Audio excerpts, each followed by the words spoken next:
What's up, boys? And just like that, we're right back in the Apex. We saw Bilal lose. We saw all of our dreams get crushed with Ilya Tuporia versus Islam, and we're right back in the warehouse. I'm going to be in here breaking down Gilbert Burns versus Michael Morales, the fight card in the warehouse. Everybody's so excited. Everybody's cheering and commenting right now. I hear them typing. There's like 3 women's fights on here, and it makes no sense. But my biggest problem is we opened this little warehouse fight with 2 women in the strawweight division that are ranked. And then literally 2 fights over that, well, 1 fight over that, are 2 women in the strawweight division that are not ranked. If I was these 2 ladies, I'd be throwing a fit. I would be throwing a massive fit. Things like that did not go on in men's MMA because they already know the rankings are there for a reason. In the women's MMA, though, they're there for show, I guess. Like that. There's no reason why rank 13 should be opening the card when somebody who's unranked is above them. Okay, whatever. You already know my rule when it comes to these women fights. Don't even look at the betting lines. Bet on whoever you think got it. I mean, listen, they don't even watch the fights. They don't even watch the fights, people who make those lines, okay? I mean, each fight is different for these women. It's kind of just like whoever decided to hit the treadmill last is going to win, in my opinion. It's just like a cardio battle. Every single fight, it's going to decision. Moving on. Sung Park versus Carlos Hernandez. Carlos Hernandez has been in the UFC for like 3 fights, 3 squabbles. He's 10-4. My boy Sung Park, though, is undefeated.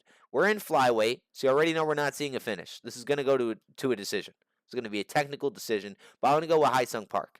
Carlos Hernandez got beat up by a dude who only shot takedowns against Joshua Ray Tysora.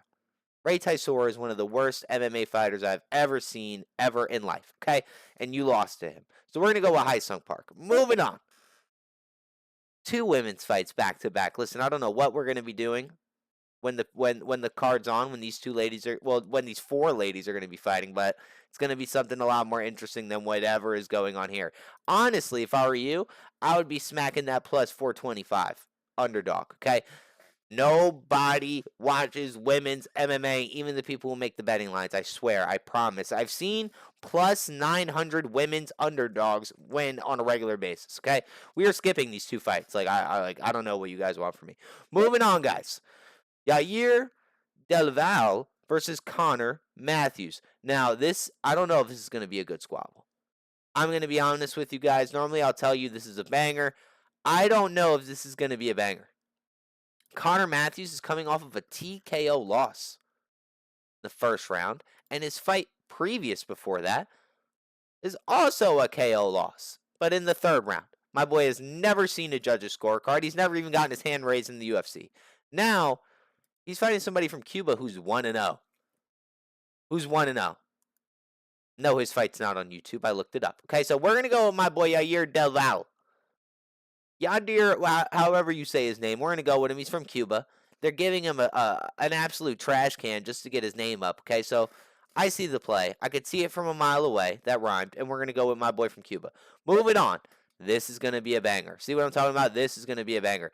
Thiago Moses versus Jared Gordon. We all know Jared Gordon is the guy who took Paddy Pimblett to a decision, arguably beat him. Not arguably, it's just flat out. Just look at. If I clicked on fight card, everybody would say Jared Gordon beat him. I don't even need to do that. It's the general consensus that Jared Gordon won that fight. But since then, it's kind of been a wobbler for my boy Jared Gordon. Could not continue against Bobby Green. Won a fight against whoever this guy is. I have no idea who Mark Madsen is. And then lost to my boy Hakorabasht. Okay, but it was a split decision. I do not think that he won that, but either way, he's been doing his thing. He's been letting his fist fly. Now, Thiago Moses has been letting them fists fly. Yes, it's been to decision, but he's been doing his thing. Last time he's gotten a finish was in 2024, round 3 knockout. Round 3 knockout. I am going to go with Jared Gordon, though. I'm going to go with Jared Gordon. My boy's tough. He's been in the UFC for such a long time. Thiago Moses, my opinion, doesn't have it in him to beat a crafty dude with a chin who's going to be in there for a squabble, okay? And Jared Gordon is going to be in there for a squabble. He's like the monster that doesn't want to go to sleep when you just keep hitting him on the chin. Boom, boom, boom. He's not going to sleep. Boom, boom, boom. That's Jared Gordon. Jared Gordon got this a mile. Now, if he gets knocked out, I'm going to be clipping this and editing in the clip of him getting knocked out. So, hey, keep it in mind. Keep it in mind. I'm not that glued up to my Jared Gordon pick. Moving on, boys, to the weirdest fight on this whole card. The weirdest fight on this whole card. Gabe, even weirder than the ranked women's fights opening the card, and then women from the same division who aren't ranked, literally 2 fights above them. Gabe Green, who nobody's heard of, ever, except for the time he got beat up by Brian Battle. Okay? My boy got beat up by Brian Battle. I'm pretty sure this is the guy who everybody said, well, not everybody, that Brian Battle said, oh, no, it's not. I thought this was the fight where he went in there and said, you guys could think a French dude could beat me? That's not him. I thought that was him. I was getting ready to make this whole speech. That is not my boy. Robert Green? What's dude's name? Gabe Green? I've never heard of bro. I did not know he fought Ian Gary. What the hell? Whatever. Now, he's going against a guy who's making his debut. Metellus Camilio. Now, when you see things like this, they have a trick up their sleeve. The UFC has a trick up their sleeve. This Mateus Camilio kid is probably just a murderer. Probably just a murderer from Brazil. Literally. Probably just chilling in the favelas, catching bodies, doing his thing. Gabe Green is walking into his retirement fight, if we're being real. I don't know about retirement fight, but he's definitely not walking into something nice. Let's be real.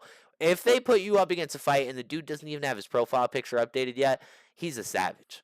He's an absolute savage, unless his name is Bo Nickel. Moving on. We're on the main card, boys. Finally, on the main card. Julian Erosa. This is a banger. Everything up on this whole main card is a banger. We got Julian Erosa versus Miquel Costa. Now, you're looking at Miquel Costa like, bro, this is your 3rd fight in 2025. This is literally Miquel Costa's 3rd fight in 2025. Fought Andre Fili in February 22nd, and then fought Christian Rodriguez March 29th. Okay?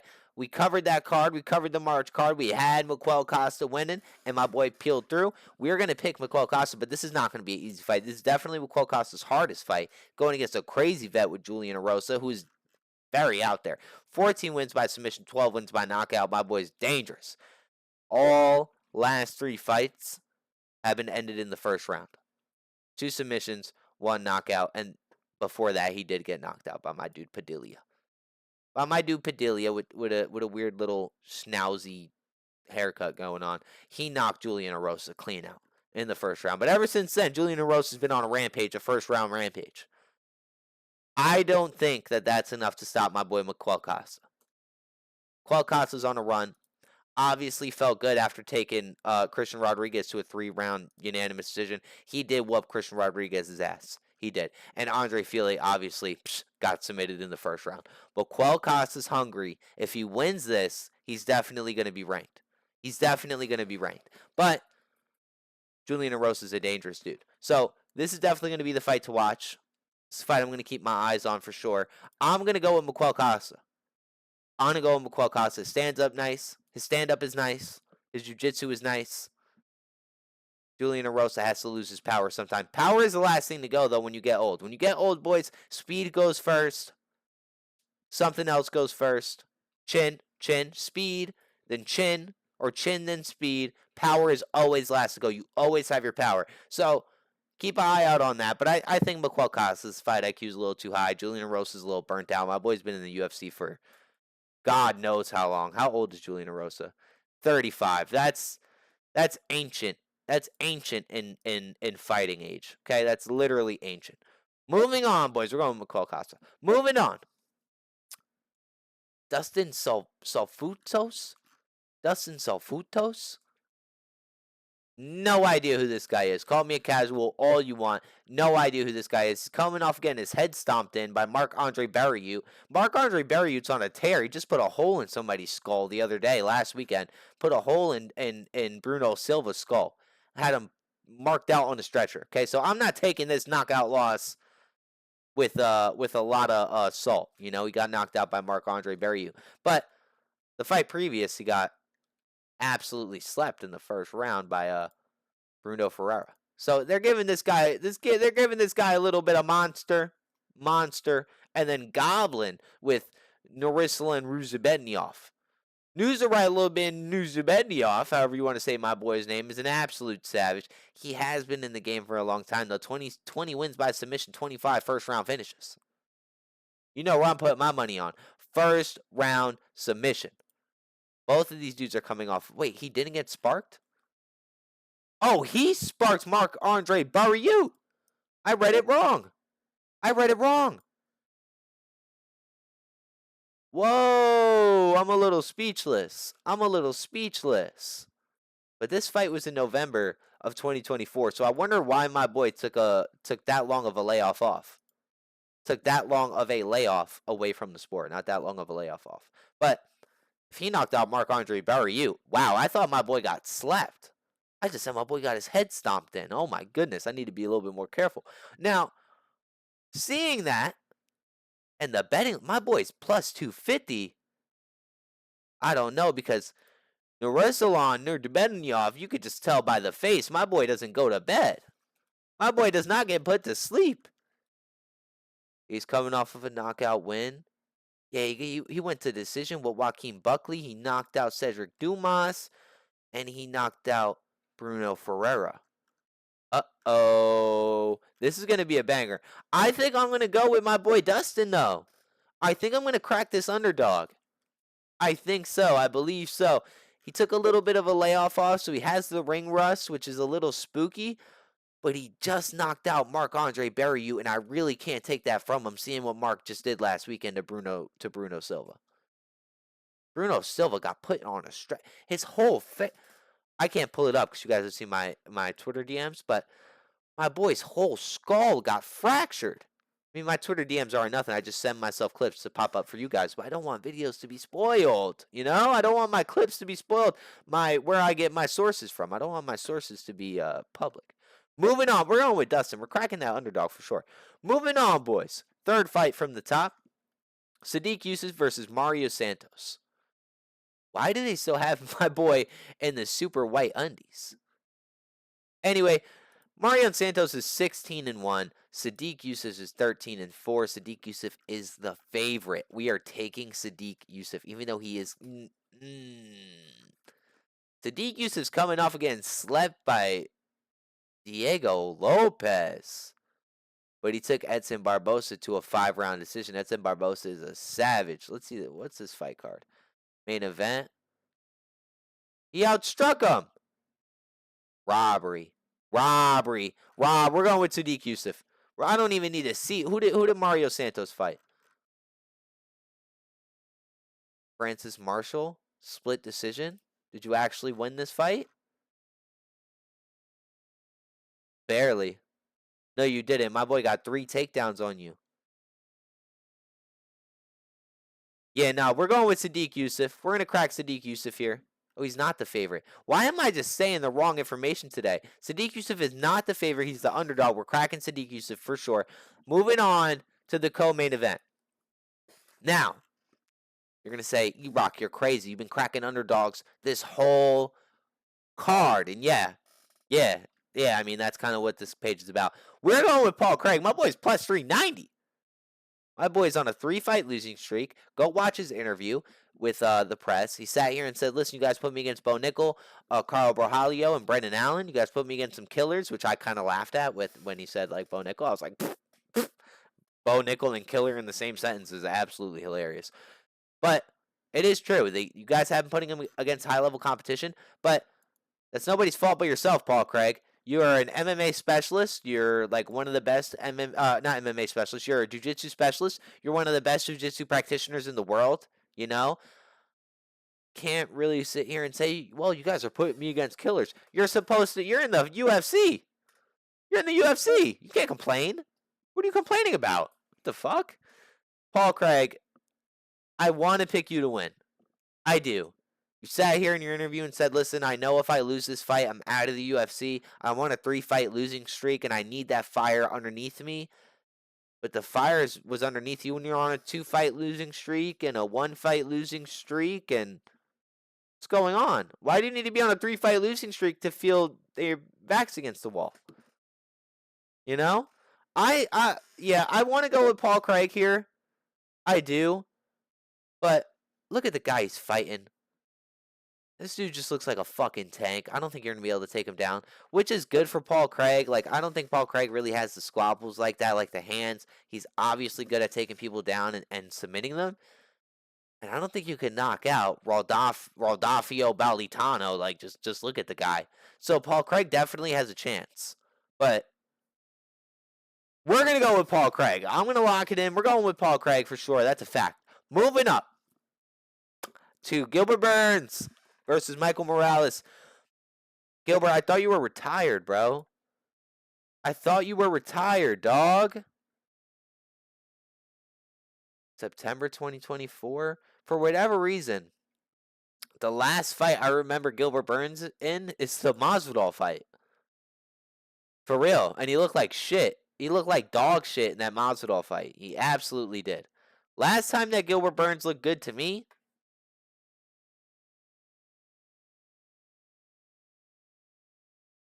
I'm still scrolling.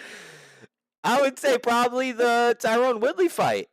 I've never really liked Gilbert Burns, bro. I've never really liked Gilbert Burns. Now that I'm like looking at bro's fight history, I don't think I've ever picked Gilbert Burns to win a fight. Ever. And we're not starting now. I'll tell you that, right? I want to, but we're not starting now. We're not. I've never picked Gilbert Burns to win a fight. Holy. I've been a Gilbert Burns hater since the day my boy, the dad figured it out. Wow, yeah, I've literally never picked Gilbert Burns to ever win a fight ever in life. Whoa. That shows you how much faith I have in, bro. Now, Michael Morales, pretty sure my boy's undefeated, right? Yep, 17-0, undefeated prospect coming in. Beat up Max Griffin. Beat up Neil Magny, first round KO. Beat up, I want to say Austin Matthews, Jake Matthews. Beat up Jake Matthews. Beat up Trevin Giles. I always thought my boy's name was Trevor. But he's been on a run. But Gilbert does have the jiu-jitsu to make this a very fucking scary fight for Michael Morales. 2025 in the UFC has not been the age of undefeated fighters. I think something like 27 undefeated fighters lost their 0 this year, which is just like a little ridiculous. Gilbert Burns is scary. That's a scary dude. You know, he's great at jiu-jitsu. He's good on the feet. But Michael, bro, you better be quick in there. Michael Morales has good takedown defense, too. I'm pretty sure my boy's at like 70. Where's his takedown defense? 92% takedown defense. Put the house on Michael Morales. Now, Gilbert Burns got interviewed, pretty sure by like House of MMA or something like that. And he said, ever since, I have the clip, but I like, it's in my Twitter. I'm not going to pull it up. He said, ever since I fought Khamzat Chimaev, I kind of became lazy because I got more money, which like kind of got me. He said the Khamzat Chimaev fight was his biggest money fight, which like had me looking a little weird because, bro, you fought for the belt. You fought Kamaru Usman when Usman was at his peak, and you got the most money in your career when you fought fucking Khamzat Chimaev. Maybe because that was your most exciting fight and you stayed up on your feet. You know? Just an E-Rock thought. But we're going to go with Michael Morales here. Michael Morales is a lot younger. I honestly thought Gilbert Burns was retired. I thought the last Gilbert Burns fight that we saw was when he fought George Masvidal. Gilbert Burns is 38 years old, boys. 38.